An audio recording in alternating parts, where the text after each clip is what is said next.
คือทอดบ้านเฮาป่านนี้พ่อแม่แก่เฒ่าแม่เจ้าจะเป็นจะได้ลูกจากมาไกลอยู่เมืองใหญ่เพื่อตามล่าฝันได้กินอาหารพื้นบ้านที่แม่นั้นฝากมาแต่ไกลกินลาบยามใด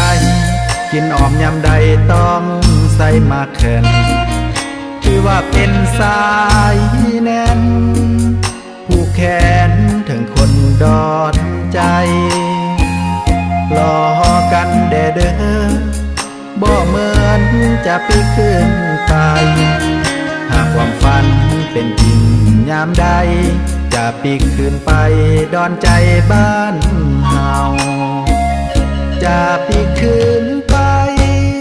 ดอนใจบ้านเฮาแหมทาง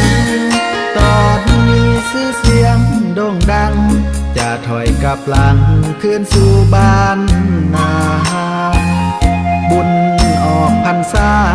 เตือนโทรมาว่าเกิดฮอดหลายปีนี้บ่เหมือนปีกายบ่มีภัยดีมายา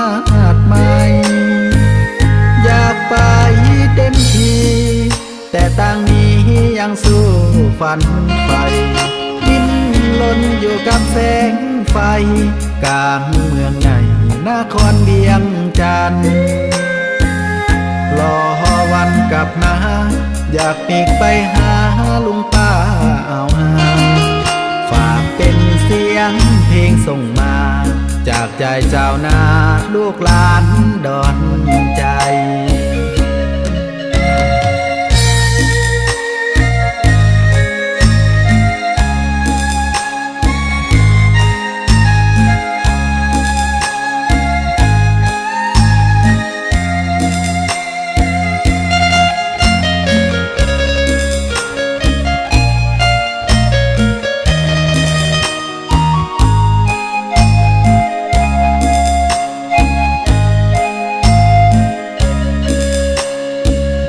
จะปีกขึ้นไปดอนใจบ้านเฮาแหมทาง